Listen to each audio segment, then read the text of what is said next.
Hoy vamos a hablar de un aspecto que es necesario en este curso. Es el español en América.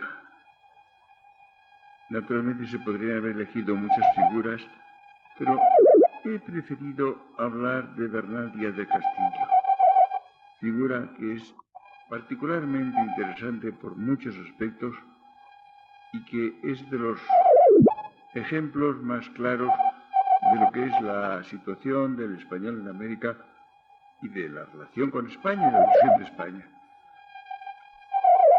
No se puede, desde fines del siglo XV, no se puede estudiar España sin verla desde América.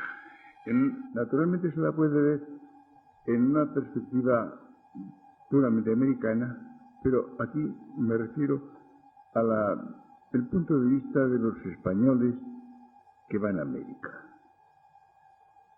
Durante muchos siglos, los españoles se han trasladado a América en números bastante grandes y, por supuesto, crecientes.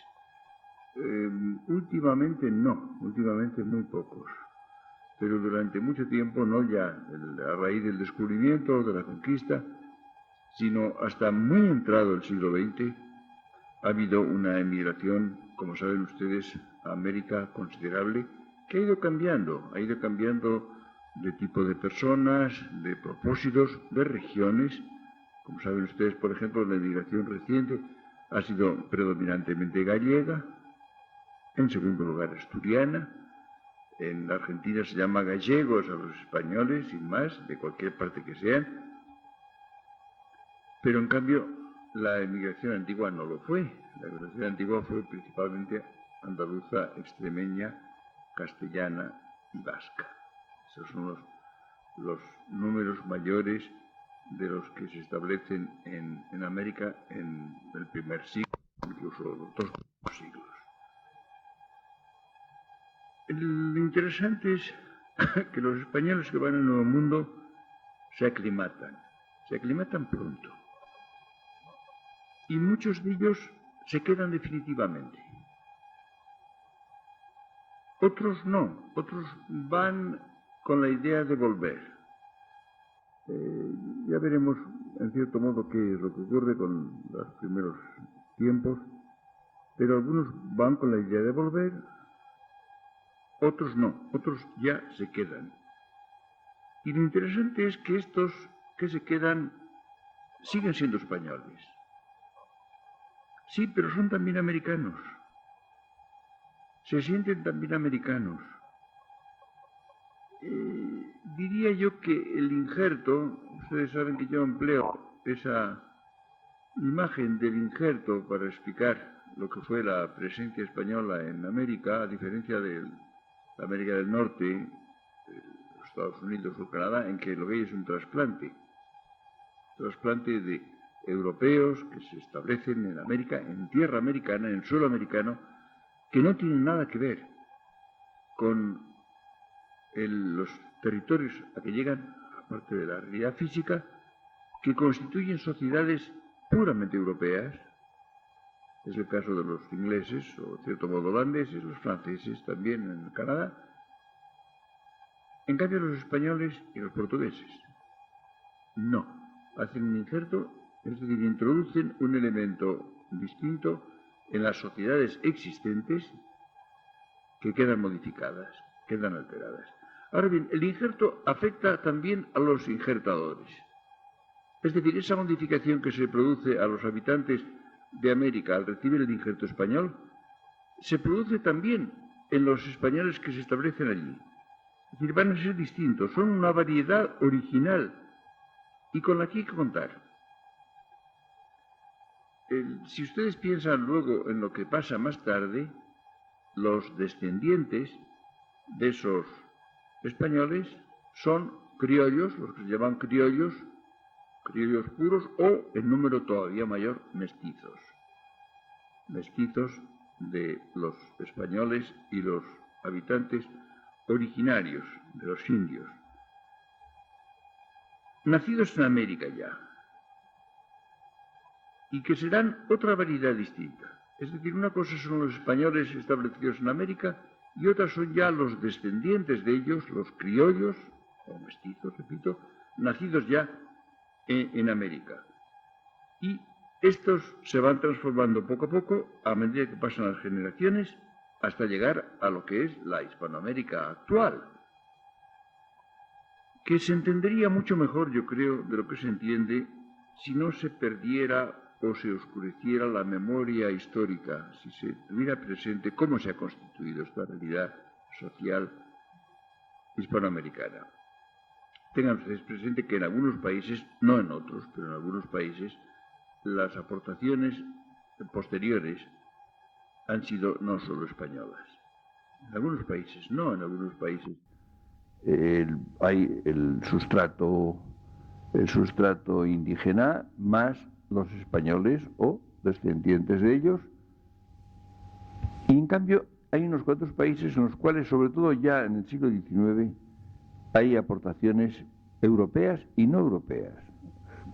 Piensen ustedes, por ejemplo, de la Argentina, en que hay una inmigración italiana enorme, muy grande. Todo el siglo XIX hay una inmigración italiana muy fuerte.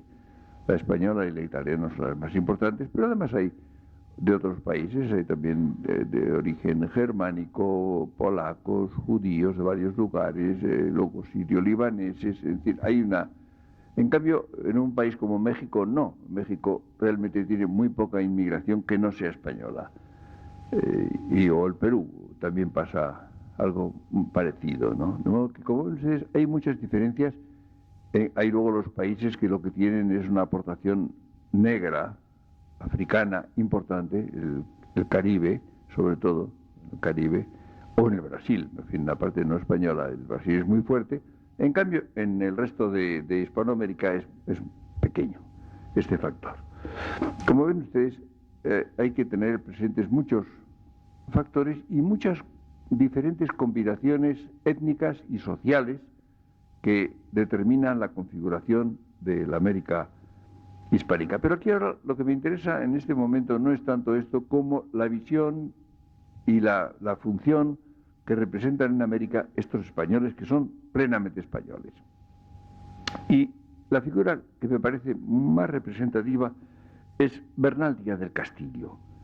Es el autor de un libro famoso, La historia verdadera de la conquista de la Nueva España. Libro que, como saben ustedes, ha tenido mucho éxito relativamente tardío y que es un libro absolutamente capital. Es un libro de enorme interés y además muy atractivo. Libro muy poco leído. En España muy poco leído, es curioso. Y más en México, en el resto de América tampoco mucho. En México se ha leído bastante más, pero en España muy poco y es una cosa lamentable. Bernal Díaz del Castillo tuvo una vida muy larga. Lo único seguro es que fue muy larga, porque las fechas de nacimiento y de muerte no están claras. Se ha dicho, y parece en muchos documentos, que nació el año 1492, casualmente el año del descubrimiento. Pero se murió probablemente el año 1581. Esto parece lo más probable, lo cual quiere decir una vida sumamente larga, como ustedes ven. Pero no está claro, porque el libro lo termina, según dice, él habla de que estás terminándolo, escribiéndolo el año 1568. Pero dice que ha cumplido 84 años. Claro, evidentemente algo no es exacto. O no había nacido el año 92, o no tenía 84 años el año 68, o no lo había terminado el año 68, sino más tarde, y cuando escribe el año 68 dice que tiene 84 años, pero no, en fin, en definitiva, no acabamos de saber. Sabemos que tuvo una vida muy larga, esto es lo único que es completamente cierto, pero no sabemos exactamente las fechas de nacimiento, de muerte, y ni siquiera es muy segura la composición del libro. Hay una cierta confusión. El libro no se publicó hasta mucho más tarde, se publicó en Madrid el año 1622, es decir, mucho después de la muerte de Bernal Díaz del Castillo. Y tuvo muchas ediciones, y después traducciones a varias lenguas, de modo que el libro ha tenido una fortuna literaria y editorial muy considerable. Pero repito, bastante tardía. El libro no se publica, si lo terminó el año 68, imaginen ustedes, hasta 1622, pasa mucho tiempo. Aunque fuera algo más tarde cuando lo termina, de todas maneras, no es un libro que se publique ni en vida del autor ni cercano a su muerte. Él había nacido en Medina del Campo. Es un castellano viejo de Medina del Campo. No tenía muchos estudios, había hecho estudios bastante elementales. Él dice que no es latino. Él hace una declaración de que no es latino, es decir, no había hecho estudios superiores, no había estudiado latín. Por ejemplo, él recuerda que Cortés sí era latino, Cortés había pasado por la Universidad de Salamanca y sabía latín. No sé si mucho, no sé si era un latinista, pero en fin, conocía el latín. Fue a América muy pronto, el año 1514. Va Bernal Díaz del Castillo a América con la expedición de Pedrarias Dávila.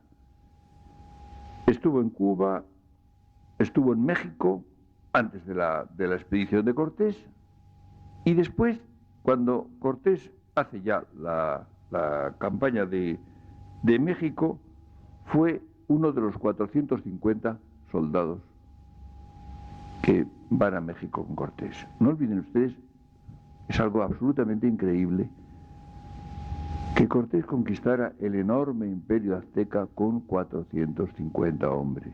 Había además los marinos que tripulaban los barcos, no llegaban en total a 700, la expedición completa. Es algo absolutamente increíble, bastante incomprensible, a pesar de que se haya contado con mucho detalle, y entre los que lo han contado mejor está Bernal Díaz del Castillo.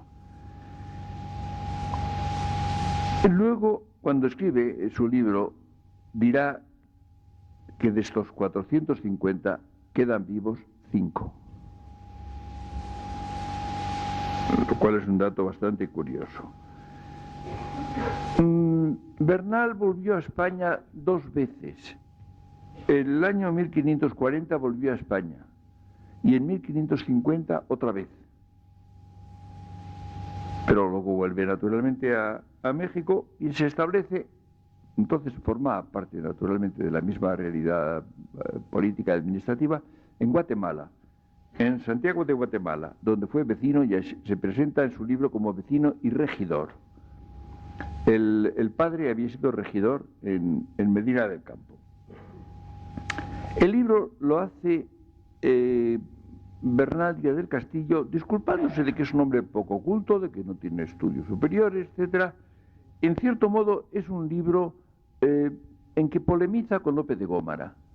Ustedes saben que López de Gómara había escrito la historia de la conquista de México, de la Nueva España, un libro sumamente importante y valioso, de gran calidad literaria, pero nunca había estado en América. Había sido capellán de Cortés en España y tenía información muy directa de Cortés mismo y de otros cronistas de Indias, pero él no había estado nunca en América. Y el reproche que le hace Bernal Díaz del Castillo a Gómara, y en cierto modo polemiza con él, es que Gómara presenta la conquista de México como una hazaña personal de Cortés. Hernán Cortés es el héroe, aparece como un personaje de la antigüedad clásica, como un héroe de Plutarco, de cierto modo, y todo lo demás queda oscurecido. Parece que fue Cortés el que conquistó México. Esto no le parece justo a Bernal Díaz de Castillo. Él cree que Cortés es eminente, naturalmente, y lo elogia y le da todo su valor, pero no estaba solo. Y él trata de reflejar el carácter colectivo de la hazaña de Cortés en compañía de sus capitanes y de sus soldados, ¿no? En este sentido, evidentemente es un libro mucho más de fiar y además un libro de primera mano. Él hizo toda la campaña con Cortés, mientras que López de Gómara no estuvo nunca en América. Es un libro escrito con fuentes directas, pero es decir, de personas que de primera mano lo vivieron, empezando por Cortés. pero él no estuvo nunca allí. Es decir, reconoce el mérito de Cortés, no lo regatea en modo alguno, pero no comparte, diríamos, la sustantivación de la empresa en sus manos, no lo hace una figura única. Es un libro que tiene una gran veracidad, tiene además una extraña vitalidad y un gran valor literario. No es una obra tan refinada literariamente, lingüísticamente, como la de Lope de Gómara, pero tiene en cambio una frescura, una espontaneidad, una gracia narrativa que no se encuentra ni en él ni en ningún otro de los autores sobre la conquista de México. Es interesante cómo dice algunas cosas que son muy reveladoras. Dice, por ejemplo, al comienzo del libro: todos los verdaderos conquistadores, mis compañeros, que hemos servido a su majestad, así en descubrir y conquistar y pacificar y poblar todas las provincias de la Nueva España, que es una de las buenas partes descubiertas del Nuevo Mundo, lo cual descubrimos a nuestra costa sin ser sabidor de ello su majestad. Este párrafo es extraordinariamente interesante. En primer lugar, fíjense ustedes los 4 verbos que emplea: descubrir y conquistar y pacificar y poblar. Es curioso, por ejemplo, como lo que se habla ahora, cuando se habla de América ahora, casi la única palabra que se emplea es conquistar. Bueno, la conquista en algunos sitios fue una campaña dura, importante, por ejemplo en México. En otros sitios no. En otros sitios fue realmente casi llegar y tomar posesión de los territorios. En todo caso fue una cosa muy breve, que duró muy poco tiempo.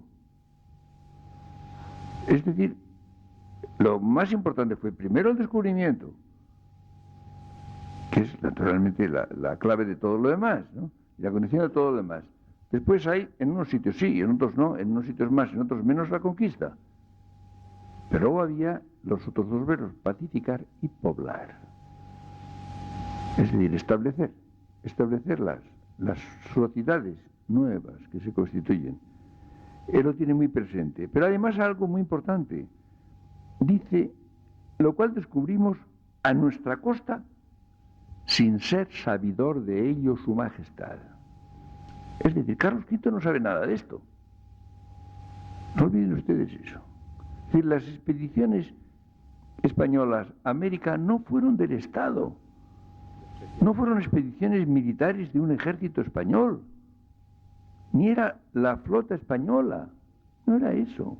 Eran expediciones particulares, muy concretas, en general mínimas, sin que lo supieran quizá los reyes, muchas veces ni lo sabían siquiera, sin ser sabidor de ellos su majestad.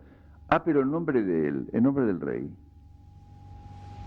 Bueno, ya naturalmente Colón descubrió América en nombre de los reyes católicos y con una misión confiada precisamente a él. No es tampoco una expedición del Estado, naturalmente la idea del Estado no era la que hay ahora, pero en ningún caso lo fue. Pero era en nombre de los reyes y toman posesión naturalmente de América en nombre de los reyes. Y en nombre del rey, de Carlos V en este caso, actúa Cortés, sin que Carlos V lo sepa, ni siquiera lo sabía. Y dice luego, pues a tan excesivos riesgos de muerte y heridas y 1000 cuentos, millón, y 1000 cuentos de miserias, pusimos y aventuramos nuestras vidas, así por la mar, descubriendo tierras que jamás se había tenido noticia de ellas, porque eran descubridores por lo pronto, naturalmente, y de día y de noche batallando con multitud de belicosos guerreros, y tan apartados de Castilla, sin tener socorro ni ayuda ninguna, salvo la gran misericordia de Dios nuestro Señor. Es un dato también importante. Ustedes imaginen lo lejos que está de Castilla. Ustedes imaginen, con los pequeños barcos de la época, las naves de Cortés, las que luego Barrenó, eran barcos de alrededor de 100 toneladas, que nos parecerían buenos para navegar por el estanque del Retiro, pero no mucho más. Esto era, ¿no? Imaginen ustedes lo que era con los vientos, a merced de los vientos, favorables o no, de las tempestades, lo lejos que estaba de España. Es una situación de total abandono, de absoluto alejamiento, sin tener socorro ni ayuda ninguna, la misericordia de Dios, lo único. Esto, un pequeño grupo, con marinos y todos 700. Representen ustedes la situación, porque es que realmente nos cuesta trabajo imaginarla, ¿no? Ahora estamos pensando en estos ejércitos y estas flotas y estas aviaciones que están concentradas en el Golfo Pérsico. Debe haber ya bastante más de 500.000 de hombres con la técnica fabulosa de nuestra época. Bueno, comparen ustedes, las cosas hay que verlas en perspectiva si uno quiere entender algo. Y hace falta un cierto esfuerzo de imaginación. Yo, que conozco bastante bien América, y lo escrito sobre ella, cada vez lo entiendo menos. Confieso que cada vez lo entiendo menos. La primera vez que puse los pies en Hispanoamérica, que fue en el Perú, escribí unos artículos y el primero se titulaba Inverosimilitud. Y yo decía que algo sea verdad, no quiere decir que sea verosímil. No, absolutamente no. Ha sido la inverosimilitud absoluta. Pero añade luego, como muy buenos y leales vasallos y servidores de su majestad, somos obligados a nuestro rey y señor natural. ¿Ven ustedes cómo recalca la obediencia debida al rey y que actúan en su nombre? Es decir, el rey no interviene, pero es en su nombre. Son expediciones ocasionales, casi privadas, pero en nombre del rey. No olviden ustedes que América será después no una colonia de España, no lo fue nunca. Son reinos cuyo rey era el mismo, cuyo rey era el rey de España. Esto nunca se recuerda con claridad. Estos reinos y esos reinos, que dice Felipe IV. Y añade, España es una parte moderada de la monarquía. Esto es fundamental y creo que mientras los españoles no entiendan esto a fondo, no acabarán de entender lo que fue América y lo que es la relación de España con América. Es interesante, por ejemplo, una cosa que él cuenta, y es que Diego Velázquez quiso hacer esclavos a los indios, a cierto número de indios, y pagar con ellos un barco para las expediciones de descubrimiento. Y es curioso lo que dice Bernal Díaz del Castillo. Y desde que vimos los soldados que aquello que nos pedía el Diego Velázquez no era justo, le respondimos que lo que decía no lo manda Dios ni el rey, que hiciésemos a los libres esclavos.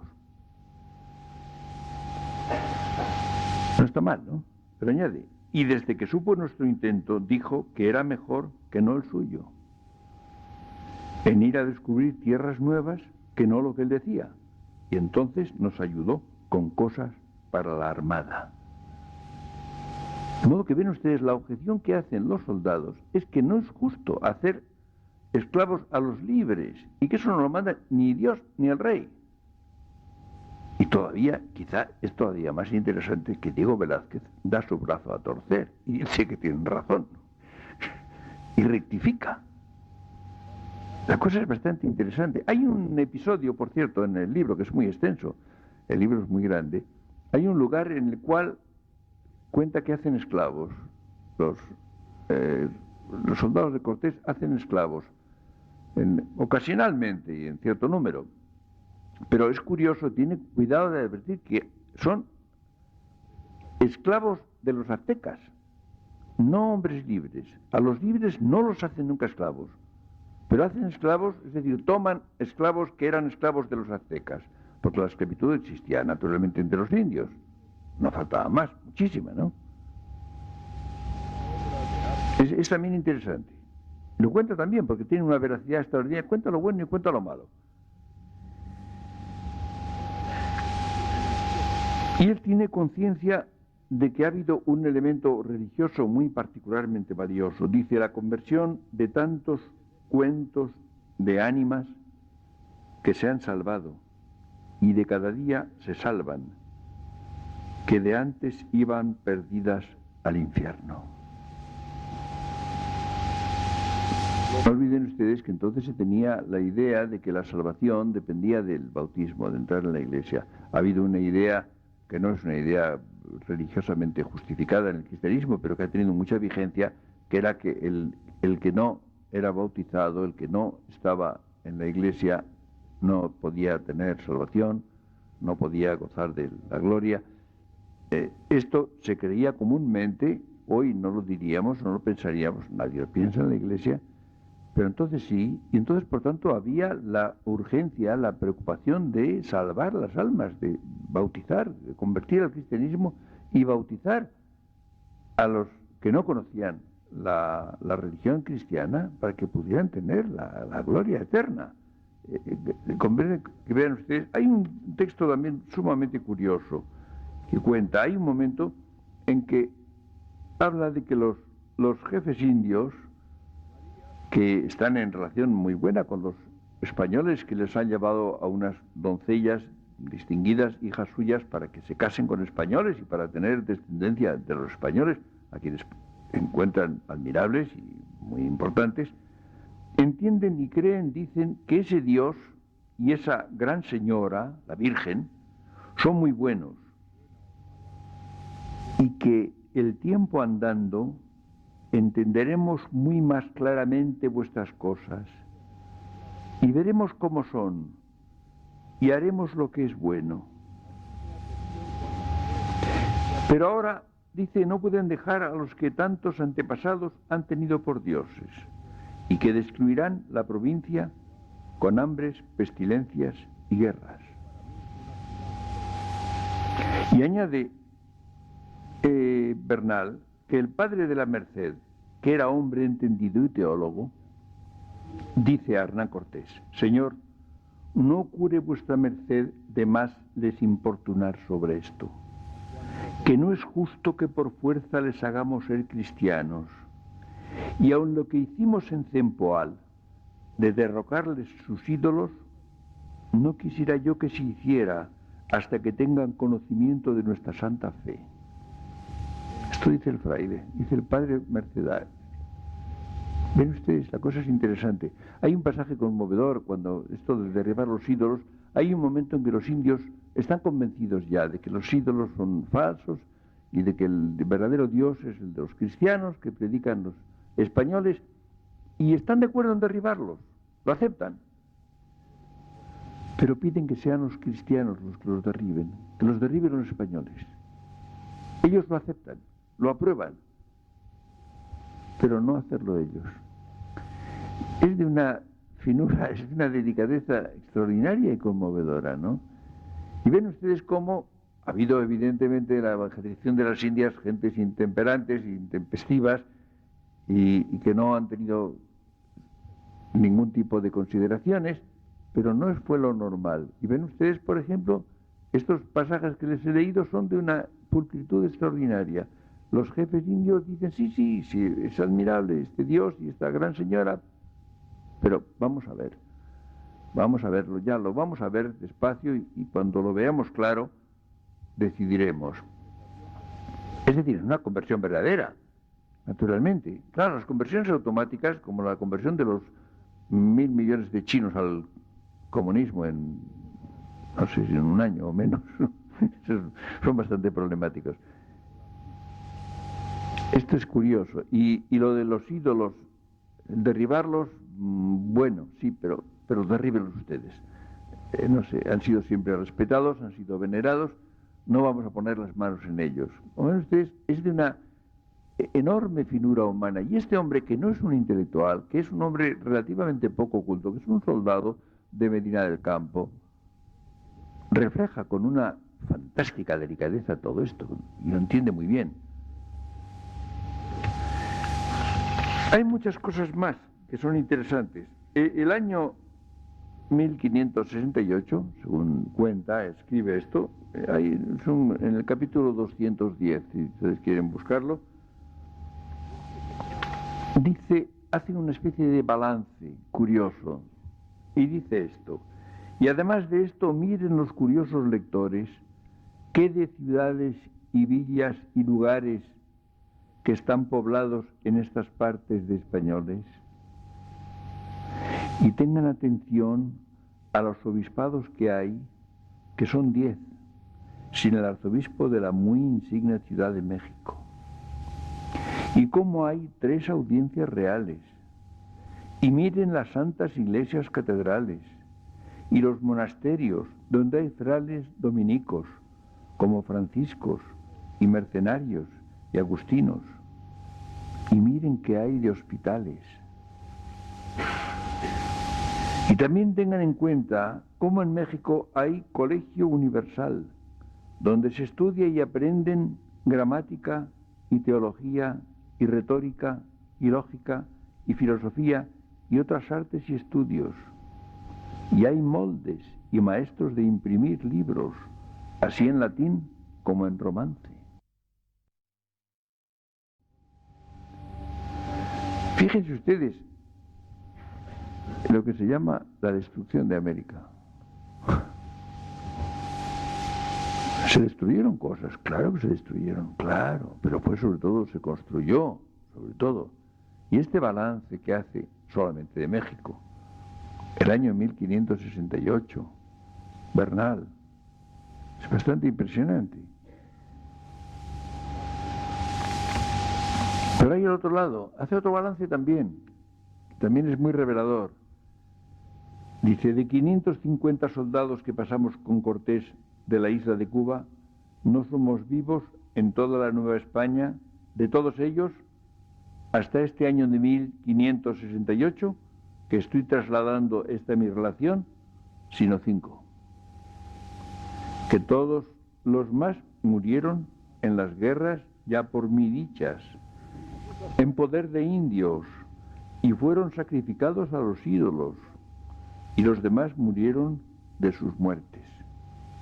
Esa expresión que me encanta, de morir de su muerte, morir de muerte natural, se decía morir de su muerte. Es una expresión preciosa, ¿no?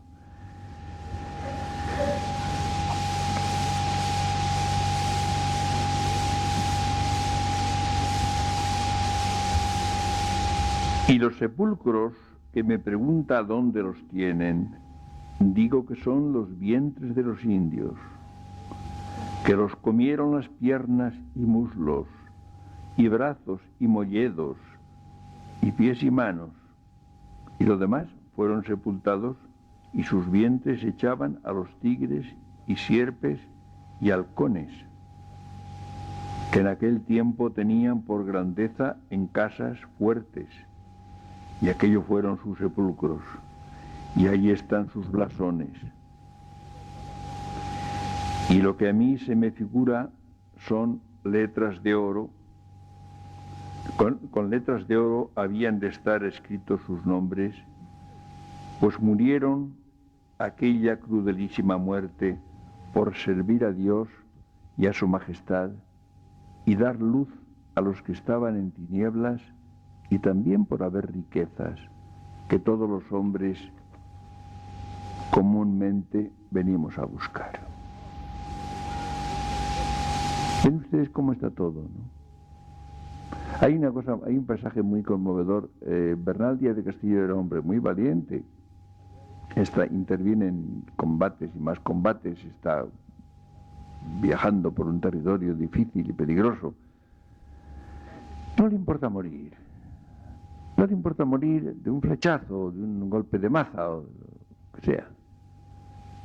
Pero cuando piensa en los prisioneros a quienes sacrifican los aztecas en las pirámides, cuando los llevan a lo alto de la pirámide, les abren el pecho con un cuchillo de obsidiana, les sacan el corazón y rueda por la sangre y el cuerpo por la pirámide,